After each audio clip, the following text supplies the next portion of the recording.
On this week's Bet the Process podcast, which is sponsored by Novig, which is the best sports prediction market out there. And if you want to go check it out, go to Novig and use the promo code BTP, which is a $100 purchase match. We also have our first Bet the Process market, and you'll find out later what that is on the podcast, i.e., spoiler alert, we don't want to tell you. We also have on Kevin Clark this week, who is Rufus and I's one of our favorite guests. We talk a lot of early season NFL reactions, like what storylines you should pay attention to and what storylines are false. And we really nerd out on football. So with that, let's start the process. Welcome to another episode of the Bet the Process podcast, where Rufus is in New York. I'm actually in Las Vegas, Rufus. I'm at a golf conference. I'm keynoting the last day, which is tomorrow. Last night I went to dinner at Casa Playa in Encore. How was that? It's really delicious. It's actually the first time I've gone there where I've fully really enjoyed the dinner, because most of the time we're going after we go to the pool party. And this would be that segment where everyone says nobody wants to hear a bunch of 50-year-olds. And unfortunately, you get lumped into the 50-year-old comment. Talk about going to pool parties in Vegas. But screw you guys. You have to listen to it. I'm sorry. That's what we do here.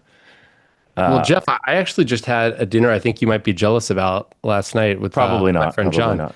It's a place called Atomics. I don't know. No, never heard of it, but Really? I'm sure it's good. Well, I haven't heard of a lot of good restaurants in New York. I'm not like going to New Apparently York. it's ranked. Apparently it's ranked the number 12 restaurant in the world. Wow. By the AP or I don't know. And the the coaches or New York Times has it as their second best restaurant in the city. I'll look it up. Atomics. How do you spell it? How do you spell Atomix? It was this. It's like Korean. It's a tasting. Oh. It was mostly seafood. It's delicious. Did you tell them that you don't like cheese? There was like no dairy in it. There was a lobster thing with some cream, but that was, I had a meal like that. I'm not having any dietary restrictions. I'm just going to face the consequences. Oh, look at you. This place, the menu, it looks very good. Have you been to Cote? Cote is like the Korean steakhouse place. Is it good? I have. It's very good. I kind of want to I go went there with our for some friend Chris reason. Barges once. This was maybe 3 years ago. Yeah, I heard that's hard to get into. How'd you guys get in? You guys We sat at the bar. I think we walked in. Nice. Casa Playa was very good. They have this unbelievable pork belly that they bring out like on a spit, and it was delicious. And they carve it tableside. They make your salsa tableside. What do you think about having? I think that's kind of just being like contrarian. 'Cause Yeah, it's like, but it was really good. I'm sure. Yeah. Anyways, and then played a little craps, and now I'm recording this with you, and then I'm about to head over to the conference again. It's the Golf Inc. Strategy Summit. So Sounds good. I see your space you're in right now. It's like it's my typical room at the Wynn. it's a nice room. Yeah, this is a nice hotel. I'm in my new office. They don't sponsor Jeff. us, unfortunately, but it's a nice hotel. How was your football last week, Rufus? Well, it was our all-time highest volume college football week. We made a small profit. Let me pull up my little tracking log to see. I found some. I was much more involved in the exchanges than I had been in the past. In fact, according to Kalshi, was the third highest volume trader of the week for their site. So, What about on Novig, who actually sponsors this podcast?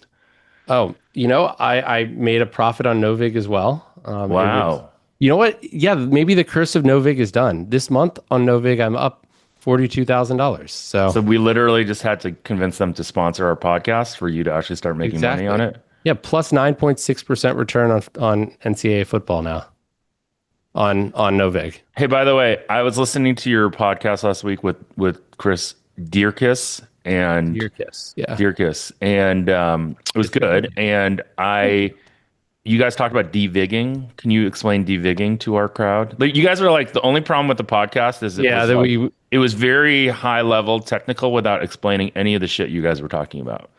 Fair.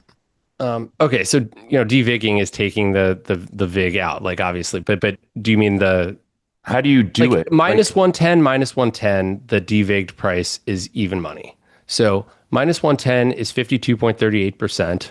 And so the sort of the more traditional method of devigging is taking team one's implied probability, so that'd be 52.38% in this case, and dividing by team one plus team two's implied probability, right? That is the, I believe, the additive method. And the problem is it seems great, but it can break down in certain What's situations. what's the point of devigging? The point of devigging is to have a source of truth. Like, what Basically, was the actual what is the market saying? actual line, right? Yeah. Like the book is offering you, let's say a book's offering you minus 220 plus 180 or something. You want to know what you know that you can bet something at minus 190. And let's say the book that offered the minus 220 plus 180, you're like, this is the most efficient book. You know that they think the price is somewhere in between, like the favorite has to be somewhere between minus 180 and minus 220, but you don't exactly know where in that range it is. And so trying to devig to get to really get what that book's true price is what you're as a what top down bettors are essentially trying to do. And Chris and I talked about how the way you devig shouldn't always be the same. And because sometimes books are protecting against certain things. Like if you're a book where you're just getting a bunch of sharps that are betting underdog money lines, then you're going to be worrying about that's what you're going to be worried most about. And so you're willing to put more vig on the favorite, basically. Or sorry, more vig on the underdog. But if you're just going to be getting a lot of rec bettors that are betting, favorite money line parlays, then you're going to make sure to have more vig on the favorite. I thought his insight around why he bet Oklahoma City in the finals was very, very interesting and It smart, right? was. It was a very interesting read on the market. If you guys haven't listened to it, I would go back and listen to it. It was a way that anyone can read a market. And like I like those kind of things where it's like top down, but it's not like top down checking an odd screen and boom. Right. It's top down like figuring out what the market is kind of telling you and then taking a price based on that. It's top down critical thinking. I also liked his Ohio State that he didn't even know who Ohio State's quarterback was. That was nice. I don't either. It's Will That's Howard, not a isn't it? surprise. Oh no. It's I've never heard of that. is it Troy? What was their quarterback way a long time ago? Troy, what's his name? Anyways. Oh, I know you're talking about. Is it Justin Fields? No. Justin Fields has a concussion and he's not playing this week, which is I'm so sorry. he's going to be my whack-a-mole fantasy quarterback this year. Like I'm going to start him. Like I didn't start him in week 1 in a 2 quarterback league and then I started him in week 2 and didn't start Bo Nix, but no one cares about the age-old rule is no one gives a shit about your fantasy team. So stop talking This about is your very fantasy true. team. So, how about this week? I mean, are you looking at any interesting games this week? Do we get a trip around college with you at all? I mean, is there I have bet a bunch of games. We just moved most of our college football sides today. nice. Did Um, you move your totals or just your sides? we're moving totals today also, but we haven't yet. Got it. Do you have a lot of volume again? Are you going to We just give the people do. one pick, Rufus? Okay, Give the people one pick. that's what I need to do. I need to give one pick. Yeah. Back in the day, that was the thing you did that everyone loved you for. No, I know. Give the people what they want. Okay,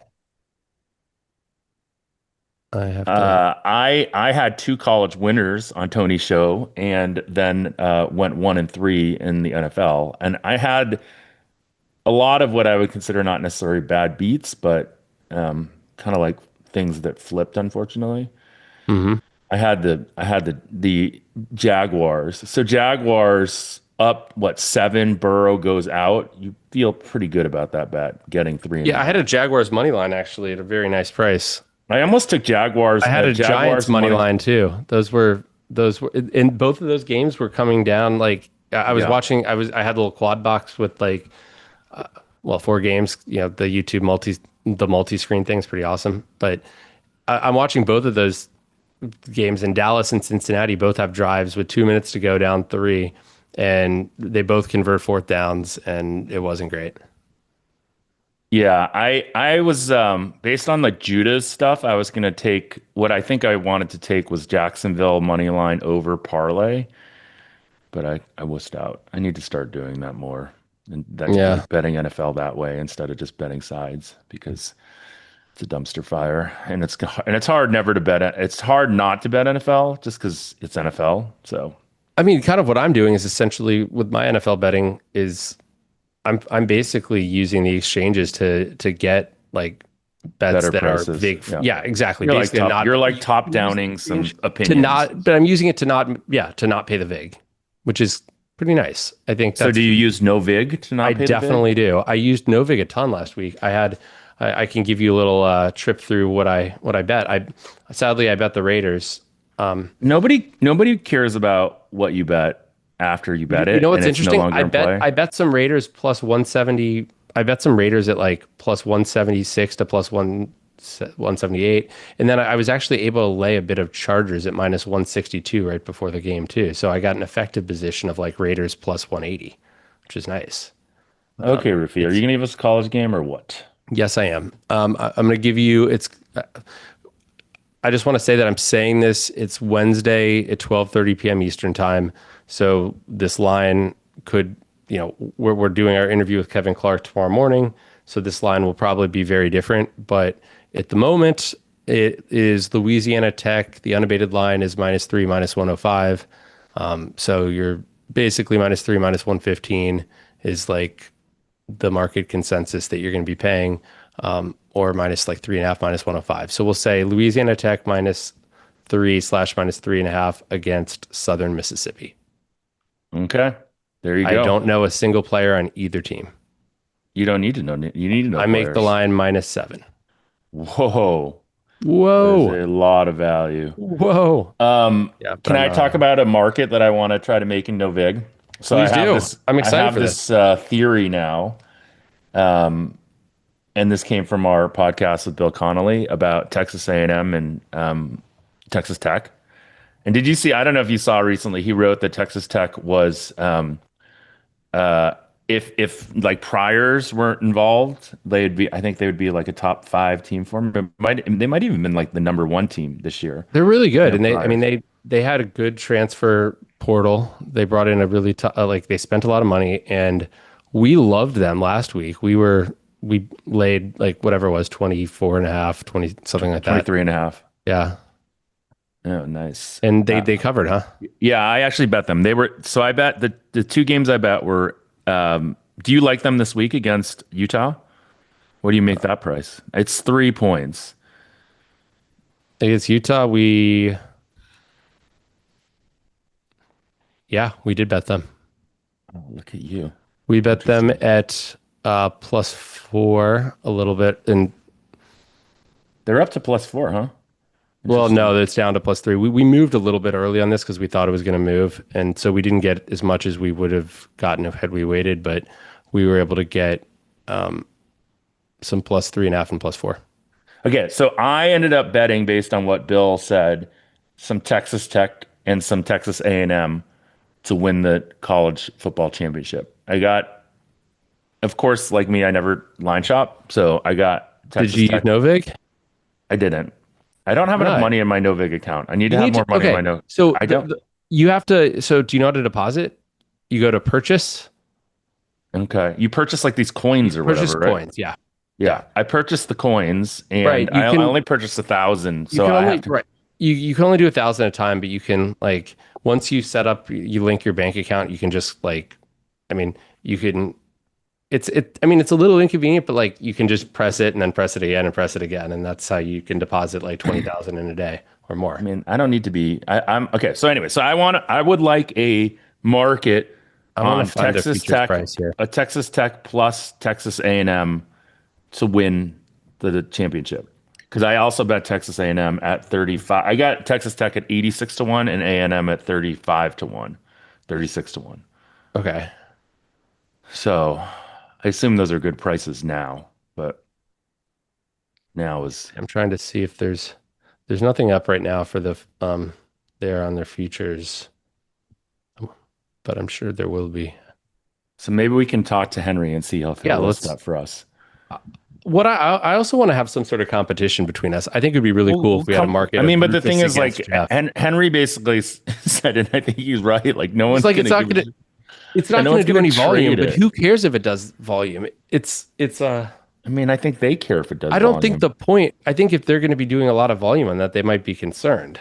I think it's a novelty thing that's, that I think also would probably help them getting more, bet the process listeners to sign up that are Okay, interested in fine. betting on Okay, Rufus next against week, Jeff. listeners, think about I what want to you'd be able want to, us I to want to be able to bet on myself against you. have a competition, some sort of a competition. Think about it, and we'll do some sort of a competition.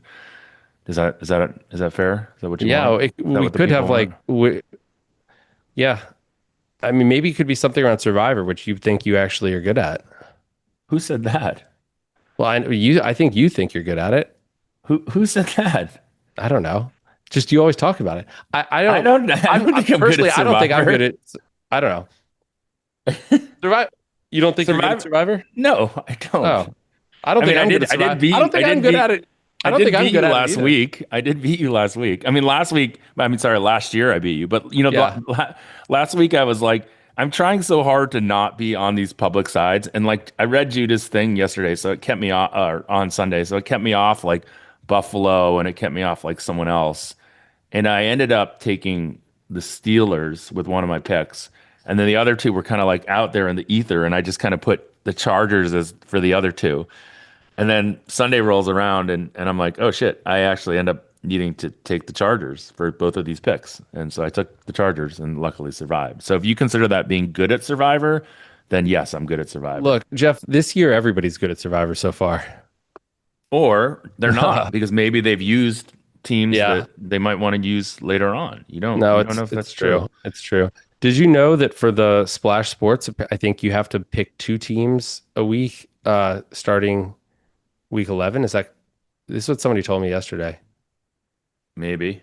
I don't know if it's the case in our contest, but Well, I mean, John who I had dinner with, those pools are which big, yeah, so it's you need to eliminate. So that makes it a little more interesting in terms of like it means you're going to kind of be forced to have some crappy teams left if you make it through. yeah. I think it would mean it's more optimal to play some crappy teams now and to Yeah, because you it's definitely want not to if like you want to win this thing, you can't be taking the good teams right now. right. I think basically what John told me was that if you win to make it through to like survive, you're going to have to pick like 26 teams or something like that because of the doubling up on teams after week 11. So, Who's John? John Aguiar, Oh, friend of mine, he plays our Splash Sports contest. Good for him. he's playing in other bigger ones, I think, too, but he might be in ours. I'm not sure if he's there. Does he consider himself good at Survivor? I think so. I mean, he certainly puts a lot more thought into it than I do in my picks. I think if I was doing like the Grandissimo, then I would be putting a lot more time into Survivor for sure. I mean, we can start basically next week. If you really just want to do a contest between the two of us, we just each pick a game and we see who has a better record at the end of the year. It just needs to be publicly available. We'll just do a pick 'em against each other. One game per week. One game per week. That's not okay. I think we can come up with something a little more better and creative, but let's Okay, well you come up with it. okay. And if I have any a if any of our JOB. I have a JOB and KIDS, so I don't have time for this you realize nonsense that I you do have. too. It You may don't have not be KIDS, no, yeah, that's true that I know of, but and it's you have fewer jobs than I do. I feel like I have a lot of jobs, Rufus. I feel like I have a lot of jobs too. I have to bet college football, I have to bet golf, Hmm. I have to bet more things. Did you enjoy watching the Procore after having just played that course and having some Yeah, familiarity with although it? you know that the routing was different. Yeah, I've played that routing because I kept I played having the to like I yeah, kept it's having to be like, confusing. wait, what hole are they on again? Like and just like recreate the map in my head because they played like 1 to 5 and then went over to like I don't know 13 or something. But you're yeah like 17. I remember 17 well, like that hole, that sort of stretch and that stretch like Well, 15, 16, 16, 17, 18 17. is a great stretch now because Right, it's but right that around the isn't that clubhouse. isn't the ending stretch for them. Right. It's 10, well, 10, 11, 10, 11, 18 is what they do. But Yeah, yeah, Silverado, shout out to Silverado. Great course, great it true is. course. And Great I was true course. watching. I had a sweat. We bet Scheffler pre-tournament, so it. it actually was a sweat. I actually had it up on the TV and was watching as I was like doing some home organizational stuff, and it was nice to see Chef Daddy get the win. All right. So can you tell Henry to try to get this up? Yeah, and let's get our listeners too, maybe like get some thoughts on what kind of maybe competition that Jeff and I could have, or Yeah. sort of Give us creative some markets. structure for a competition that is Yeah, better than the one I suggested, because clearly the one I I want suggested. one that has a more skill to luck ratio. Also, we need to I'd like reach one back with a out to lot that. more Can- luck to Yeah, skill ratio. can we reach So. back out to remember that guy that we had on the Oh podcast yeah, the guy that wanted to, that that guy wanted to was go $1 million on AI, golf picks? Yeah, the AI, AI golf AI, picks. AI. Let's get that set up for next year. Yeah. Hopefully he's still like, I mean, hopefully his company still exists then so that we can still do this. Did they give us a promo code for this? Because um we have a sign up bonus, but maybe we can you ask them for a promo code because we need to give a promo code. Maybe For I'll do it Novig? in the read. Yeah, we'll do it in the read. Because Yeah, it not looks for like that there's guy's probably AI company, right? no, not for that guy's AI guy. Okay, let's welcome in Kevin Clark to the Bet By the the way, Process Kevin podcast. Clark is one of my absolute favorite guests, and I'm a huge Kevin Clark fanboy, and I say Okay, that well every year we have him on. get your questions set for tomorrow because we're interviewing tomorrow. Now I'm we're going so to act like excited. he's about to come in right now. So this is the beauty of podcasting and editing. So It is. okay, we are welcoming Kevin Clark, and then maybe we'll do like a quick reaction afterwards or not. But anyways, and then check for the no vig. You will already have the promo code because we'll put it into intro tomorrow in post editing. So But you welcome in, get to Kevin you Clark. get to see us discussing this in well, not even real time. Yeah, it It's very just just organic, just authentic. babbling essentially. Anyways, okay, Kevin Clark into the Bet the Process podcast. So bye. Bet, bet the process. We now welcome in one of our favorite guests, Kevin Clark, to the Bet the Process podcast. Kevin, welcome and happy NFL season to you. I'm so glad. I say this on every show, but I just need to reiterate it. When you say happy NFL season, I really celebrate it because it just there's actual things to talk about, and you just get so for like 6 months you're just talking about the same stuff over and over again with no answers, and it's everything's unknowable. And so like the fact that we're between week 2 and 3 of the NFL season is just something to celebrate. So I'll ask you one of those like take kind of questions. What is your first take? I didn't mean to do that, but what's your biggest take so far from the NFL season? Um, so I kind of thought that the AFC West was going to flatten, but I didn't think it was going to be like this. And the Chiefs, I don't want to say they're in trouble, but they're in trouble for what they are, which is a 15-14 win team that plays the Arrowhead every January. I knew there were going to be no easy outs in that division because Pete Carroll and Geno Smith professionalized the Raiders. I thought Jim Harbaugh was always going to be good with the Chargers. I think he was weirdly kind of underrated last year, maybe because people forgot that he was, when he came back in, the winningest coach in NFL history by winning percentage. And then the Broncos have Sean Payton, and I think that defense is really good. I was kind of disappointed in Bo Nix in week 1. And maybe even like I just haven't seen what I thought, the leap I thought. But if the Chiefs are 0-2 and they've got some really, they have the Giants this week, which they'll presumably win, but then they have like the Ravens after that. Like they have to start. It becomes a math problem at some point. And the issue, guys, for me is that the reason the Chiefs were so dominant 4 years ago was because they had a deep ball that nobody else could touch. And I remember Eric Eager, who now works with the Panthers, he came on my show at some point in that era, and he said that Patrick Mahomes is the first person ever to drive down, push the ball down the field in the way he does and not make mistakes. Because typically it's like, oh, Jameis Winston in the Bruce Arians offense is pushing the ball down the field, and whoops, he threw 30 interceptions, No right? risk it, no biscuit. Yeah, and Mahomes was pushing the ball down the field and not making mistakes. And you can't beat that. You literally cannot beat that unless they somehow get away from that, or he makes an uncharacteristic mistake, or like they fumble a snap a couple times, right? Like you cannot beat driving the ball down the field. And like I remember talking to a soccer guy years ago who was just like, the only thing that matters and maybe this is wrong now, but this is 15 years ago. The only thing that matters is good passes towards the goal. Like that's it. Just good passes towards the goal. And however you get there is where you need to get there. And with Mahomes, he was doing that. Now they don't drive the ball down the field. The last 2 years, they've had the lowest average depth of target in the NFL because of the way defenses played them. And then they try to get back into the deep ball stuff, but Xavier Worthy doesn't seem to be able to track the ball down the field. He was like falling out of bounds last year. And then the offensive line was bad. And so I thought, okay, they fixed the offensive line. Xavier Worthy has another year, then he gets hurt immediately. Travis Kelce is still able to sit down in the zones and get those like 11-yard receptions, but he's not able to get the 25-yard receptions. The run after the catch stuff is not what it was. So to me, it's what's going to happen to the Chiefs if they really just don't get their identity back. And they've been able to sort of MacGyver it the last 2 years and win without the deep ball, but I don't think you can do that for 10 years.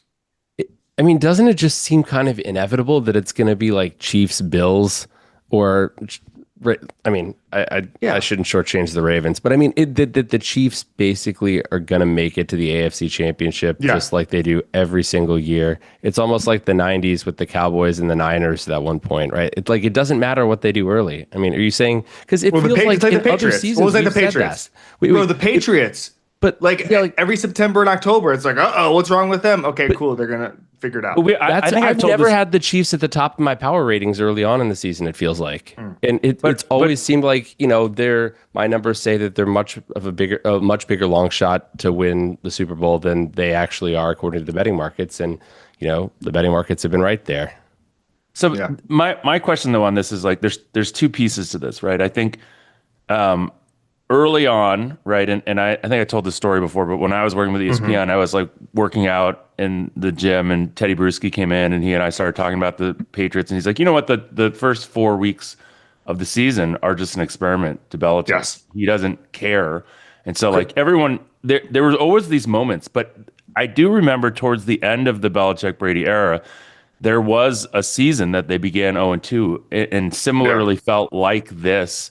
And so I wonder, and then the other question on Kansas City is, although maybe Travis Kelce doesn't hand the ball to the Eagles, and there's a different story we're talking about right now because they're 1-1, and it could be a much different game.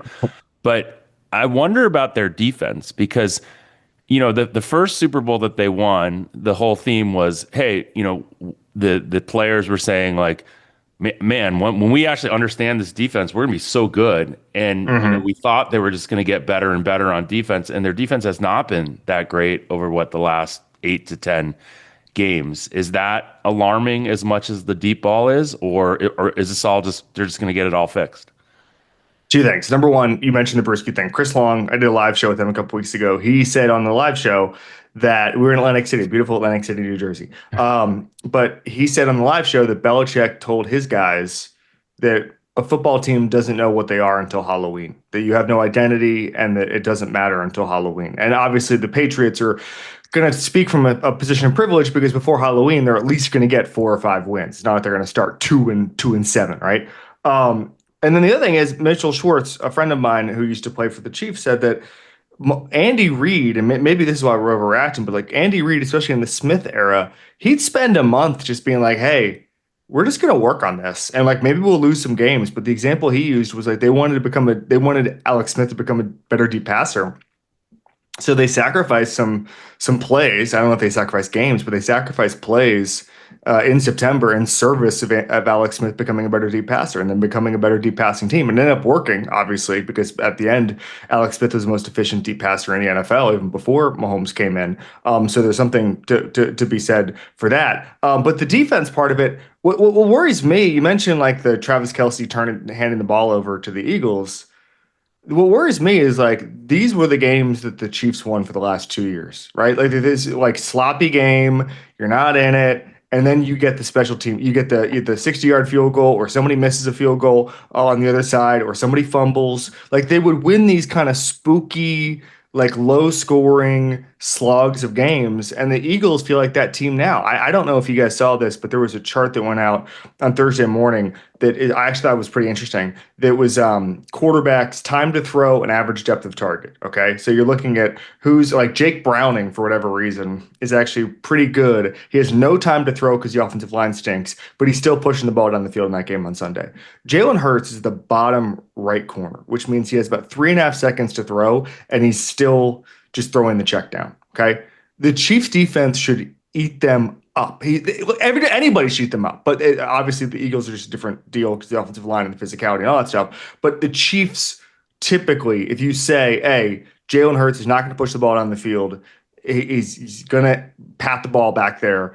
The Spagnuolo will take that every single time. So again, yes, that's my identity question is like this doesn't still feel like the same Chiefs.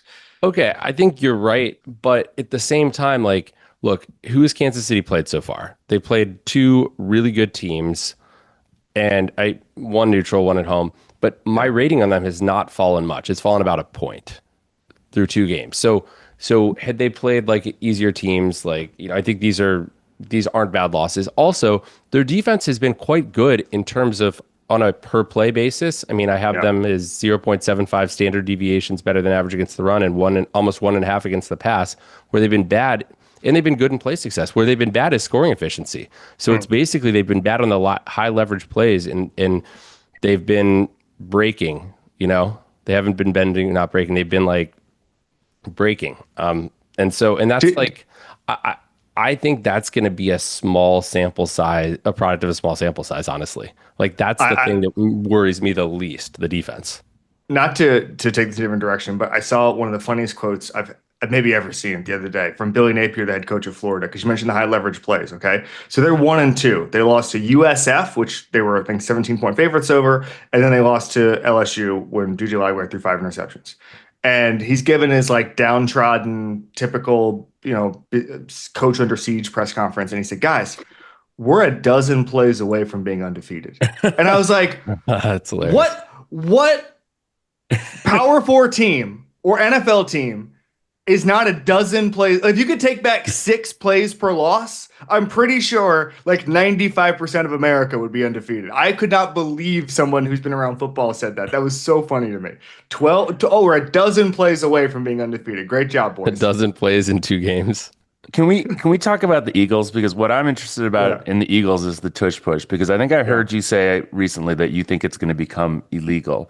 It almost did. If it does become illegal, what are they making illegal? That's what I don't understand. Like, which is the piece? So I thought about that because do you ban throwing guys over the first down marker? Because people do that on inside zone runs, right? The other way to do it is point of emphasis. Don't do any movement before the snap. Don't line up over the ball, and then they just throw the flag every single time, right? And my guess is that you could ban it without banning it, right? Just like you saw the slow down clips. Like the guards are moving, and the guards moved in such synchronization that it seems like it's probably coached that way. Like I don't know if you guys, I just felt like it was coached that way, and then. They all line up. But why do they not? Why don't they call false starts if that's the case? Like, is it just too hard because they're so bunched up? I think Blandino's point is that like it's so crunched up. It's a rugby play. There's all sorts of like weird shifts anyway. Everybody's moving their gloves and stuff. It's just really hard to figure out. And so I don't know what mechanic. I've thought about this. I don't know what mechanic you would actually ban, and I think that's up to the NFL. I think the easiest thing to do is just start throwing the flag on it. Like if they throw 3 flags on it this week and they're 4th and 6, it's over. The biggest thing to me, what I don't understand is, so the NFL, I don't think got it across the finish line, Rufus. We mentioned they almost did. Because the owners didn't. Yeah. I mean, there was a majority of owners that wanted it banned. Well, here's the problem. They tried that health and safety angle. And then Jason Kelsey was like, this is not a health and safety thing. Like nobody's getting injured. I don't think anybody has gotten injured. Except like CJ Stroud said it hurt his neck when he tried, but then that's just proof that the Eagles are really good at it, right? Yeah. And it hurt my neck. Right. And so maybe that's why he hasn't been good in 2 years. Maybe this is the one tush push he ran. But to me, you guys remember this? The Patriots committed blatant pass interference with Peyton Manning's Colts receivers 20 years ago, and they made it a point of emphasis to ban that because, first of all, Jeff, like as you said, it's easy to ban pass interference, easier than banning the tush push, but the reason they cracked down on it is because it was boring to watch because it was just they're a television product and they're a television show. And what I'm surprised by is the NFL didn't say we're capitalists, we like good TV. I got to be honest. So I've seen the Eagles. This is going to sound so bratty. I've only seen the Eagles run the tush push at the Super Bowl in person. Okay, so I haven't been to an Eagles home game. I just don't during the season. My responsibilities are such that I can't go to games in Philly like I used to. I used to be able to go at the Journal. I used to go probably 3 times a year because it was so close. So I think that one of the disservices, I think the way to keep it would be if Eagles fans got really fired up about it and like afterwards just like went crazy that they did the tush push because the issue is they line up, it takes the entire everyone knows what's going to happen, it takes the entire air out of the building, nobody cares, then they do it and then there's no reaction. It's like, okay, they did it, and it just tracks is really boring. And I think that's part of the issue is like it just seems, Roger Goodell has talked about this part. They moved the extra point back because they It don't was like boring. inevitability. They don't like inevitability. They don't like, okay, here we go. They were going to get rid of the extra point, then they just moved it back. I mean, they did So, the same thing with the kickoff just now too, right? yes, If every kickoff's a yes, touchback, it's suddenly boring. correct. It's ceremonial. You Yeah, don't want you don't want a 1 yard play to be ceremonial. it's a coin And toss so that it's always a coin lands toss. Right. heads. Right. And so I don't I think the NFL typically gets its way. I just don't know, Jeffrey. I'm with you. I don't know what the Well, I mean, I mechanics would just think be. they have to officiate it differently, and like like I guess I heard you also say this whole thing that Dean Blandino was like, "I'm just done with this play. I don't want to He like." said it. He said it on the. There was a fumble during the there was like a third and one or second and one, and they needed to get the first down. There's a fumble where basically like let me get this right, but like the Chiefs player just like, which I'm surprised doesn't happen more, just grabbed the ball from Jalen Hurts while it was in Hurts' arms and was just like my ball. And there was no way to see anything. And Blandino said, "I'm done with this. It's a hard thing to officiate." The other thing I've wondered, so Mitchell Schwartz has said to me that what the Eagles do is basically just field goal blocking. You're basically just diving and it's what you do on a field goal on that play. I wonder if there's something you could officiate with the actual blocks they throw where you could just throw a flag. Because again, ban you can't ban a quarterback sneak, but you can ban a couple of different mechanisms within the play, and then that bans it by another name, right? Is there So i- I don't is know. this literally a play that is impossible to defend if run well? I mean, I think we've seen that so far, but But if they're, I hadn't heard until recently this whole false start thing. Like, and like if they are moving early, that is Yeah. one of the big reasons that this is happening. If this is allowing them, and to your point, if this is getting coached into them, I guess I just don't understand why, if that's the case and that's one of the edges that they're getting, why it just can't be refereed where they call Right. false starts. I mean, What if they do? What they could start that this week, and then you don't even have to worry about March, right? I don't know. I think the NFL can go back and look at the tape and see how often it happens. And then, by the way, let's see the next couple weeks if Nick Sirianni is saying, "Hey, make sure you don't jump, so you don't ban this," and the effectiveness goes down, that's banning it by another name. I mean, like I just there's so many unintended consequences and so many different storylines. I'm actually pretty fascinated to see how it all develops. But yeah. To answer your question about defense, everybody's tried. The Commanders tried to jump over it. Um, I think some people have made this point. They've only faked off of it like twice, yeah. and I think they need to start faking off it a little bit more. Like I think actually that's another way to save it is like, hey, this is actually just a play action shot we're taking every 10 times. They don't really keep defenses honest, and that's also part of it. Well, because they know they don't have Because to. they get it. Yeah, Because I it know. works every time. If Right. it's a Yes. if it's a cheat code, then why would you ever be like, let's, Sirianni said this 2 years ago. He said, "It is great to know that we're always," I'm paraphrasing, He said it's great to know we're always facing 1st and 8 because they'll get the 2 yards if they need it, which is a fascinating way to put it Yeah. and shows you how valuable it is. Yeah, I mean, I think that's one of the things. So do you guys, and I'm curious, do you guys personally, like, all do you want it banned, or do you want some I way to don't have it know. litigated out of football? I mean, I think it's just from like the perspective of an analyst, I think it's really interesting in terms of how you then value the Eagles based on metrics. Mhm. And for if you're thinking about projecting like prop stuff like fourth downs, like it certainly makes things interesting. And it's the kind of thing that I would like 10 years ago, I would have absolutely hated probably because it's like, well, now the math doesn't math the right way. But I kind of like it now because it's sort of like a fun little challenge to figure out how to actually like put this piece into the puzzle.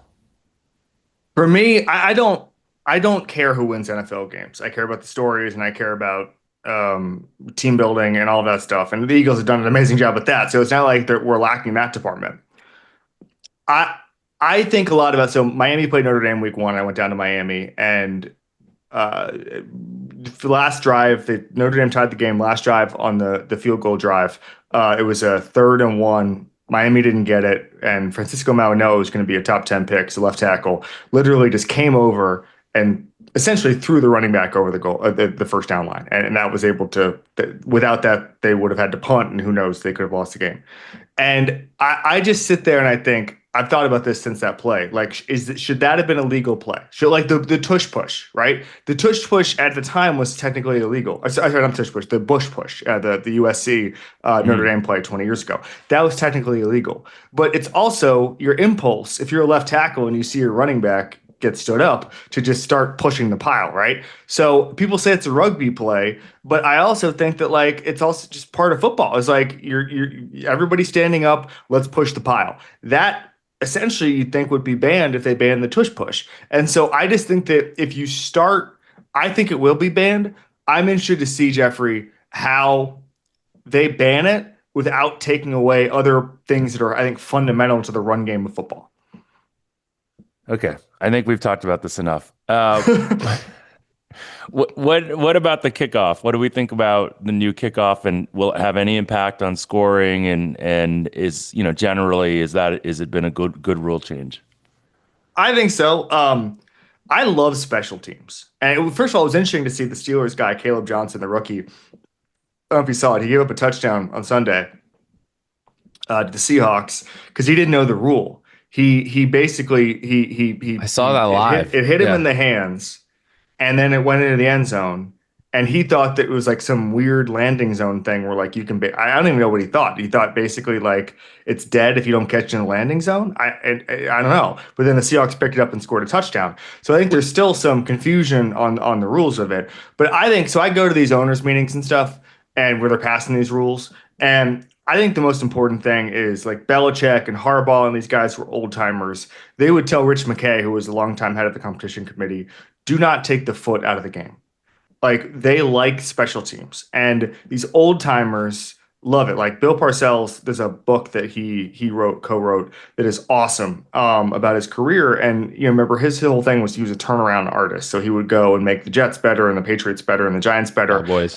Air Force better, Cowboys, Air Force. I think he was a Florida State defensive coach at one point, and uh, like his secret in the book is like it's just year one, it's just special teams. It's just get better at special teams because there's 2 wins on your schedule that you lost because of the hidden yardage or somebody dropped a punt or whatever. Like special teams is so important, and the old Well, timers get that. And so, go ahead, Trevor. I was going to say, I don't think it's just because of special teams either. I think also teams that are good at special teams tend to be more physical teams. And Yeah. I found this in Yes. college And football as a leading detail indicator, oriented. right?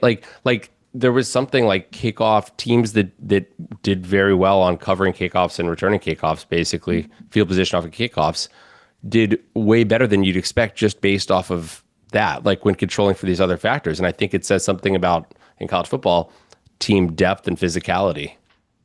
Yeah, But team depth and physicality in college football, especially, you're going to get younger guys. If you have a demon, true freshman safety who's going down and murdering guys on kickoff, that usually means your senior safety is an even bigger demon, right? Yeah, That's the old exactly. thing. Like if Miami used to like the 01 team was Kellen Winslow and Sean Taylor and all those guys on kickoff team because they couldn't play in the starting 22. And it's like that probably suggests something important there. But yeah, no, I completely agree. Is that there's a physicality with special teams and it's detail oriented. I've heard guys, not to get off track, I've heard coaches say special teams coaches should be looked at way more to be a head coach because they have to make more huge decisions every single week. If you're a defensive coach, you have 15 guys in rotation and you know what you're going to do.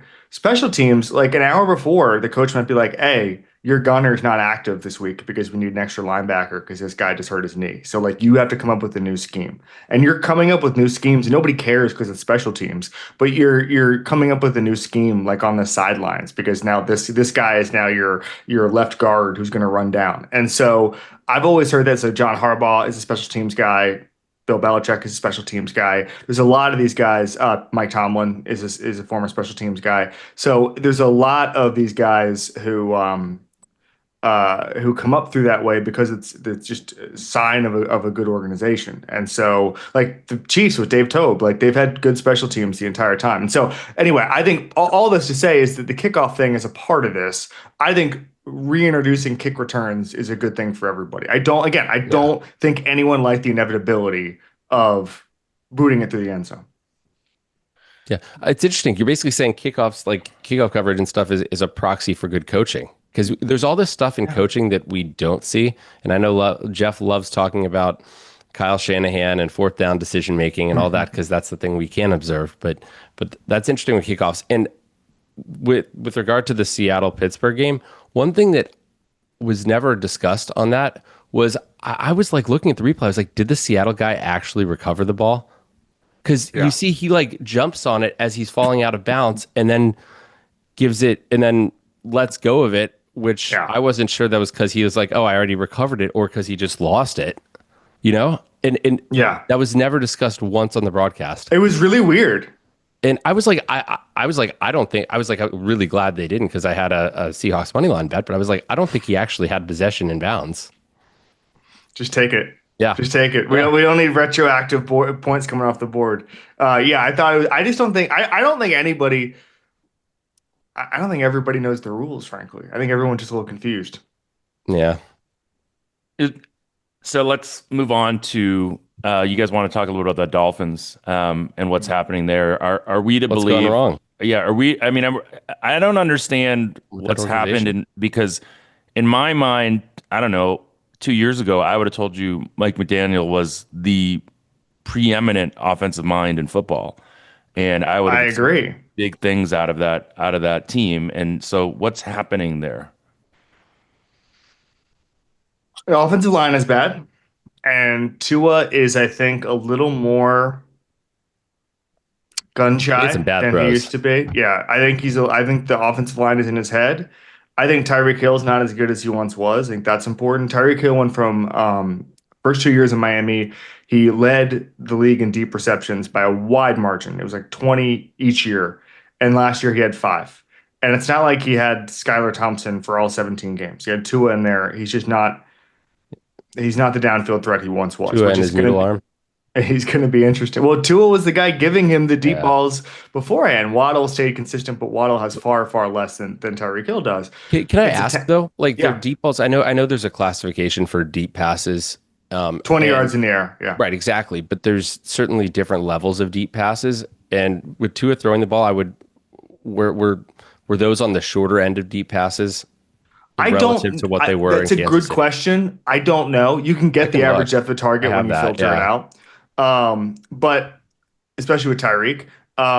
But I think it's a talent issue. I think that they're really good. It's what's actually kind of funny is they actually have the hallmark of a couple of like a couple markers of being a good team. Like they do have genuine pass rush depth. They have a quarterback and a play caller. They have wide receivers, but like they don't have a good offensive line at all.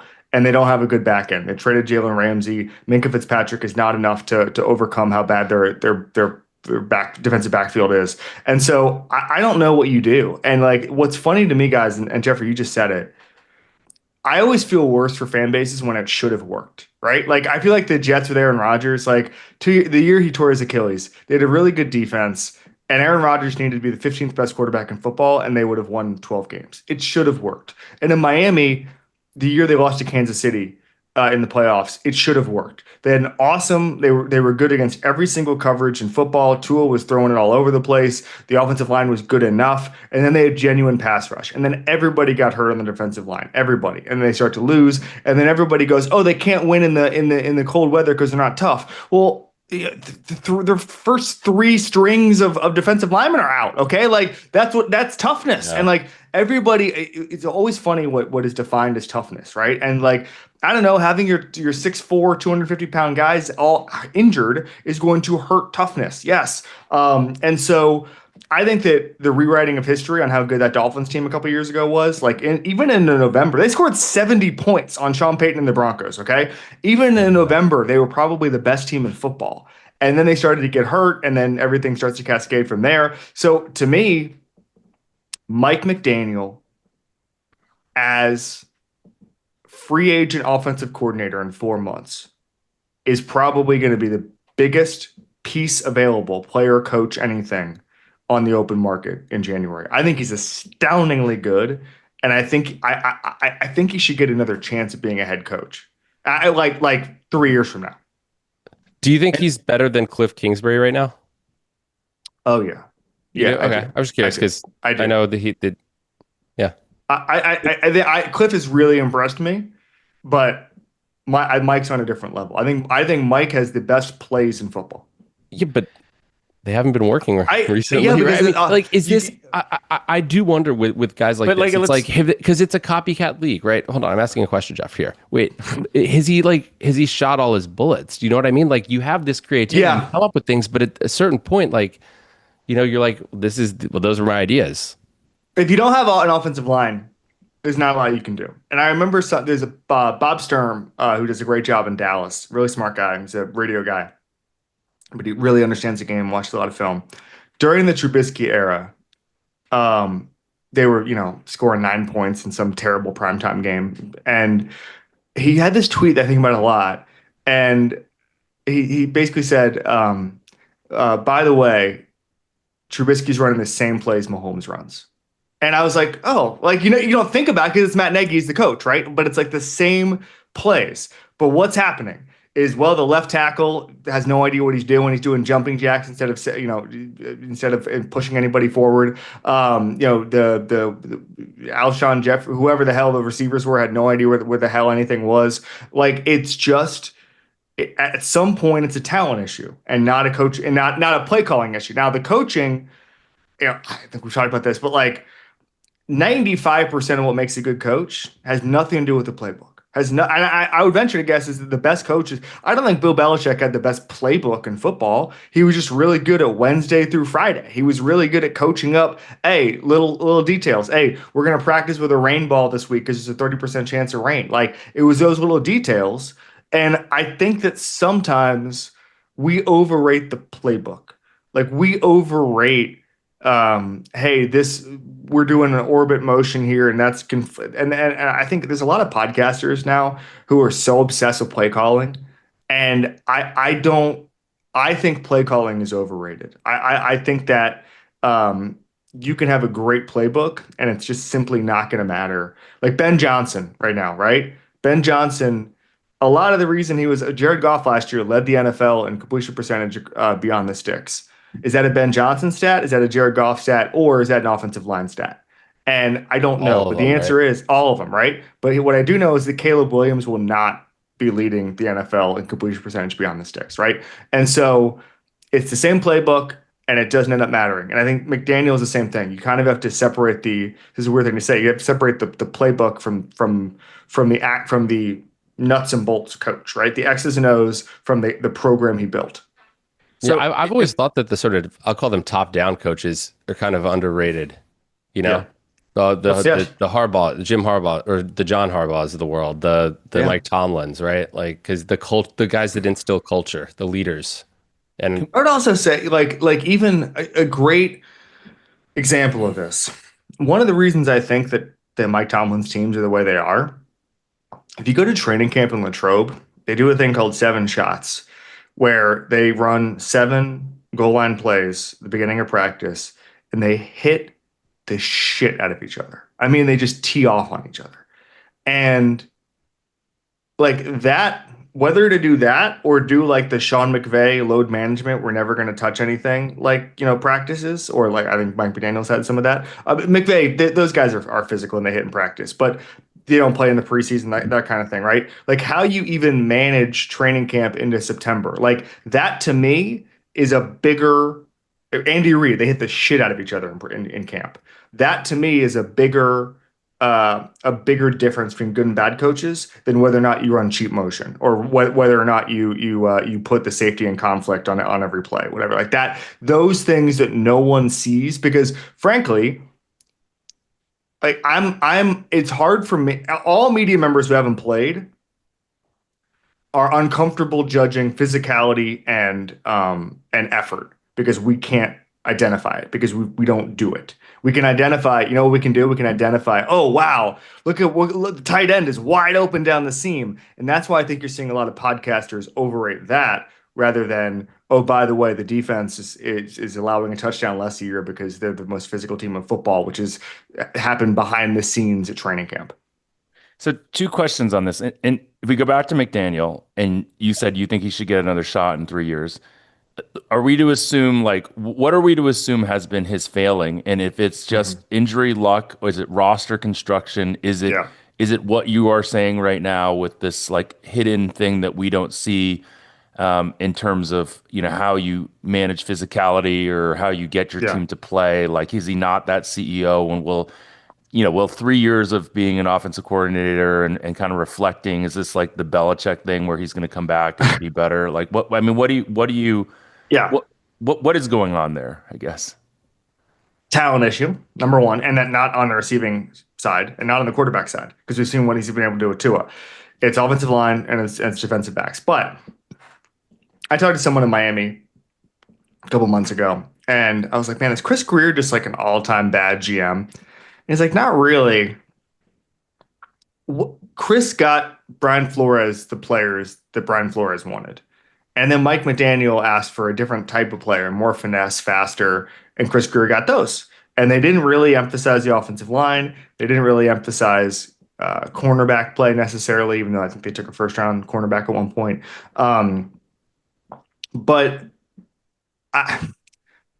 you want to see Mike McDaniel as coach in a strong program. Like Mike McDaniel would be an amazing Howie Roseman head coach, right? Just like call the plays, dial up shot plays, just be the vibes guy in the locker room.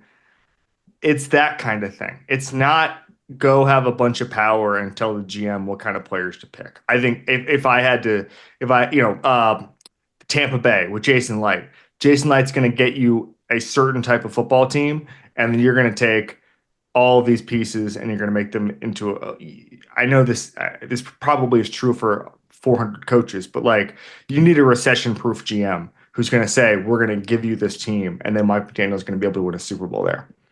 he can make lemonade out of whatever lemons he's given, basically, right? That's what he'll my be read doing on when it. he's an offensive coordinator somewhere. Correct. If he does not keep his job in Miami. I'm trying to think of where he would be good. Like, it would probably be a defensive head coach. He should not go to like, Green Bay or San Francisco or any of these play or LA and be like a deputy play caller. He should go to like an awesome. I mean, like he should go like New England. do what maybe, but they have Josh McDaniels. Yeah, that's a good point. But yeah, I don't know. Vrabel's a defensive head coach. Tampa Bay after the new guy gets a head coaching job, Josh Grizzard, I think is his name. People are already talking about him as a head coach. That's the head coach factory there. Yeah. So we think that Liam Cohen leaving doesn't mean anything now because this new guy is just as good? I can't tell, because I also think Liam Cohen and Dave Canales seem like good coaches, but there's not a lot of evidence either way. It could just be that we've underrated Baker Mayfield. I have a I don't know if you guys have heard this story, but Brian Callahan on my show last year when he got the Titans job, he came on my show maybe a month later, and he said that when he, and I think there's a lot about this, when he got the Titans head coaching job, he was the Bengals offensive coordinator the year before. And it was the year Joe Burrow was hurt. So he gets this job and then he has a text on his phone. It's from Jake Browning, who had played like 8 games that year. And the text just said, "Do people really think I'm that bad?" And what he meant was like all he did was make Jake Browning look competent, and then he got a head coaching job out of it, right? And so now it's like if Baker Mayfield is playing the ball he's playing every single year, and then we look at that and we go, "Oh, it must be the OC. Maybe we're just underrating Baker Mayfield. Maybe Baker Mayfield is just awesome and recession proof, and now everybody's getting head coaching jobs based off of this." But I Well, mean, I like, think Liam Cohen's good just for the simple reason that after he went for it in the fourth down and Yes. didn't get it, he basically said, "I'll do it again." 100%. Yeah. 100%. I love that. Because those guys get bullied. Brandon Staley, they get bullied into Yeah, they do. becoming normal coaches. I mean, we had Judos on the podcast a few weeks ago and basically like gave a stat that like the Bucks screen game last year was the best in the modern era in any Yeah. season, basically, and like how hard that's going to be to repeat. But how do we say that's on Baker Mayfield? Although I guess I'm learning from the Netflix quarterbacks documentary that there's a lot involved in quarterbacking besides throwing the ball. I mean, stating the Yes, obvious, and but setting protections and yeah. checking out of stuff. And then the other part of it is, and Brady believes this. Some people say it's junk science. Ball placement on short passes, creating yards after catch, is a skill. Brady really For believed sure. that. I remember talking to Tony Gonzalez one time where he was talking about he would work out with Brady at UCLA, and on like little drag routes, Brady would get so pissed off if it was a quarter of an inch to the left because he believed that yards after catch was a quarterback stat. And so the screen game is different because so much of it is blocked out and stuff like that. But you can still throw bad screen passes I mean, that end up being, we've seen it. you make a very good point. That's very true. Yeah, but it could be junk science. Also, Or if you're Tom Brady, you kind of have to convince yourself that yak is a quarterback stat. Otherwise, you wouldn't improve at it. I think Tom Brady probably took that approach to everything, that level Yes. of detail. Yes. So, Should have been a special teams coach. yeah, maybe Be that's in great. his future. Okay, so go ahead, Rufus, if you have a question. Yeah, I was going to ask, what are some sort of non-obvious things that you have learned from the first 2 weeks of the season that, obviously not like the Dolphins are bad, the Titans, Cam Ward is not in the best position to succeed, et cetera. Like what are something sort of Yeah. second level things that maybe the casual fan might not have observed? I'm surprised at how good the Packers look. I thought that they were going to develop I thought that they were going to develop into the best team in the NFC, and I think they're already the best team in the NFC. I think Matt LaFleur is an amazing coach. I think that he's become underrated, and I think that he was the winningest coach in history for the first 3 years, and everybody's always got Aaron Rodgers. Well, if it was easy, Mike McCarthy would have won 14 games with Aaron Rodgers. He didn't in the last 7 years that he was there, and so I think what they're going to be able to do, especially with receivers. Like I couldn't believe the Packers had three of the 5 top receivers in drop passes last year, which is astounding. I don't even know how you do that. You almost have to scout for drop passes if you're going to have 3 of the worst 5 in drop passing percentage. And so they've already hit the ground running. I think they're phenomenal. The Texans, to me, I don't understand it. I don't understand it. Like I got a text from a front office guy the other day who was like, Caleb Williams, CJ Stroud, JJ McCarthy, who would you take the next 10 years? And like I'm like, how did Stroud get in this conversation of being like a reclamation project? This is unbelievable. And so last year the issue was the protection schemes. And they were amateurish and everybody could figure it out. And I remember like Chris Sims came on my show and we were it was this issue where I want to describe it correctly. Basically, like if you showed pressure from one side and then bailed out and then came with pressure on the other side, it was the Texans had no answer for it. And that never got solved. And like Chris Sims said it on my show on like October 30th. And it just if podcasters are diagnosing this, fix it. and they couldn't do it. So they fired their offensive coordinator. They don't improve their offensive line. For me, like I think a lot of times GMs, especially ones that aren't elite, they confuse different with better. So they switch out the names on their offensive line, but they don't get any better. And so now you're messing with Stroud as far as his future goes. I thought they were going to be so much better. The week before the season, guys, I got in a panic, because I was worried I wasn't hyping up the Texans enough, because potential top 5 defense, potential top 5 offense. You just need mediocre offensive line play. I judge teams by their question marks. And like the Broncos are a good example. Amazing defense, top 5 offensive line, okay skill guys. Okay. So what you're saying is the question is, can Sean Payton elevate a quarterback? I will take that question a million times out of a million, because I bet he can, especially over the course of the season. Okay. With the Texans, it was just, can you be the 20th best offensive line? And I haven't seen that yet. And they were able to accelerate the timeline so well with Will Anderson and Derek Stingley and CJ Stroud and those guys a couple years ago. I just haven't seen the growth that I think they should have shown over the past 2 years. And now, talk about math problems, the Colts are 2-0. Like you get the same record as the damn Titans. I've been extremely disappointed in the Texans, and I kind of feel like if they were a more marquee team, there'd be a lot more talk about this. Speaking of the Colts, I mean, what? I think a little bit of his luck. I mean, you had that leverage play last week against the Broncos. That a little bit of, you played, not to be a college football guy here, but like, some teams, Penn State scheduling Villanova and FIU and stuff. There's a reason that they're 3-0 or 4-0, right?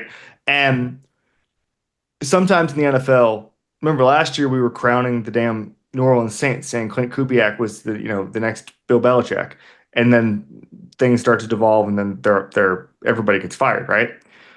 So I'd be very careful on any sort of proclamations about the Colts. What I will say is Daniel Jones looks competent, and it's so funny. Like I think I'm not a huge fan of the current Giants regime, especially in the front office. I think that they just haven't been able to draft very well. They haven't been able to build talent. And what's funny to me is everybody was like, well, Joe Shane was right to let Saquon walk because he wouldn't be able to show anything because of the roster in New York. And so, well, you see how that's worse, right, guys? Like, oh, you're so bad at your job that you have to let a good player go because he wouldn't be able to play well on the roster you built. How is that an argument for anybody? That's awful. You should be fired for that. And so now you have Daniel Jones going to a new environment and looking competent with Shane Steichen. I think Brian Daboll is a really good play caller, but the offensive line has never been fixed in New York.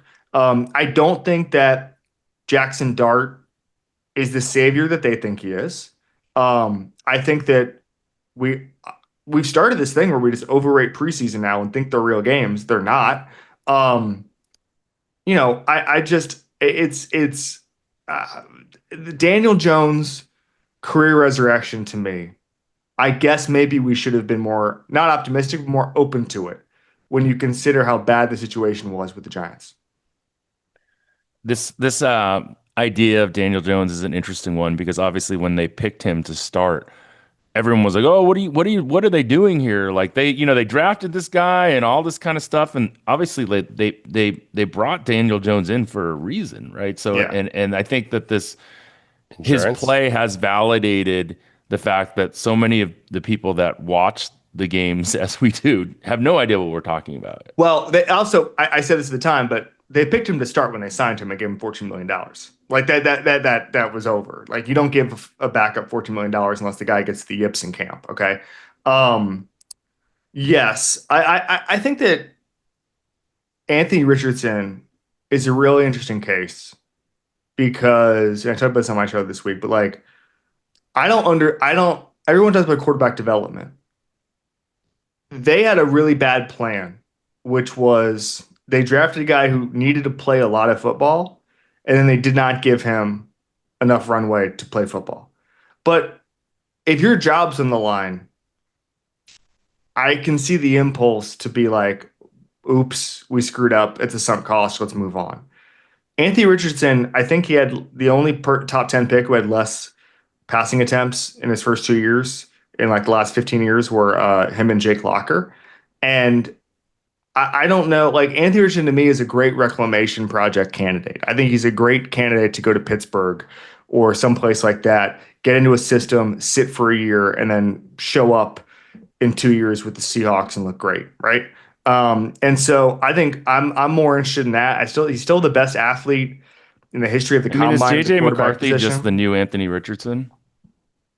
As far as not throwing in college, Right. as far as not having the runway to actually play football, like what if the Vikings go 3-2 or 3-2 or go 5-2 when JJ McCarthy's out, and all of a sudden someone says, well, so JJ McCarthy, what is Kevin O'Connell's obligation?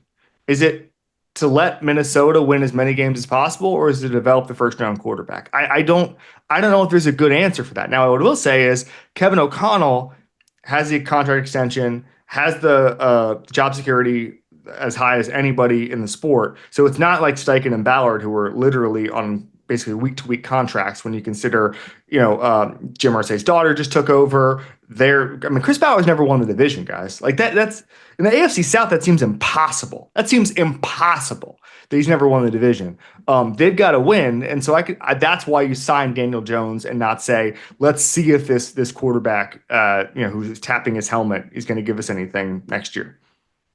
I do think it'll be interesting to see how the McCarthy thing plays out because, again, like there's some similarities here in that it was like a lot of physical tools, which were the reason that they were drafted. Yep. And there's a really interesting, I don't want to get too provocative, but the racial play of a black quarterback versus a white quarterback. And, I wonder how much that plays in as they think about like, oh, can this guy actually do it in the NFL? Like, and so it'll be interesting to see how JJ McCarthy is handled. Because like I don't think he was particularly good in either of the first two games, right? I'm watching and I don't think this guy looks like a quarterback in the NFL personally. But obviously it's really early on, so you can't say that. Right. And in I think the Michigan, biggest difference. I'm sorry. I think the biggest difference is at Michigan, he didn't throw a lot, but he threw over the middle of the field well. I thought Kevin O'Connell was going to be able to scheme up easy answers. With Richardson, a lot of it was the Josh Allen-esque possibilities, where he's at the I think it was like the Manning camp, and he's throwing like 90 yards in the air. Like it was more of that, and I think they're actually quite different quarterbacks. Where I thought Richardson had a higher ceiling than basically anybody, but I thought McCarthy had a way higher floor than I've seen the first 2 weeks, and I was wrong. well, okay, Josh Allen, think about his collegiate experience at Wyoming. And I have no idea who the coach was there. Maybe he was a really brilliant coach. I have no idea. His name was Craig Bowl, I think is his name. I might be wrong on that. I'm looking it up. Okay, right. JJ McCarthy had Jim Harbaugh. Jim Harbaugh Yes. is good and puts people in positions to succeed. Like that right there was a reason to maybe be a little more bearish on McCarthy because it's like you've seen his potential a little more. There's less untapped potential because he had such a good coach in college. It was Craig Bowl. Okay. Big Craig. He retired last year. All right, Was he a last good question, coach? Rufus. Last question for Kevin. It's fine. Okay. So this is kind of a bigger question, I guess, but given all this time you've spent in and around NFL organizations, I'm curious if you were to be let's say, I was going to say GM, but maybe let's say owner GM, like a Jerry Jones role where there are where incentives are not misaligned. You can focus long term. What would be your approach to building an organization? So a lot of this is very new for me. Last 2 years, I would just worry about the trenches. Daniel Jeremiah was on my show last year, and something really interesting, which is it is almost impossible to have a bad team with a great offensive line. Now, the Cleveland Browns of the mid 2010s were exactly that, but that was also the Browns. But I think if you can rush the passer and you can stop the run, and I know this sounds because I'm analytics based, it's all I care about. And I used to say, oh, don't worry about the trenches, just throw over the top and all that stuff. If you fix the trenches, and this is Howie Roseman. Now, this is Howie Roseman. And this is, you're watching in college and the Lions.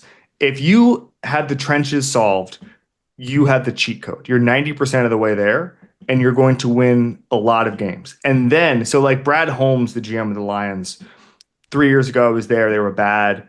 And I was like, what's the building process? And he was like, well, this is the HVAC year. Like, we're literally just building the house. And he said, you got to wait on the chandelier. You build the house, install the HVAC, wait on the chandelier.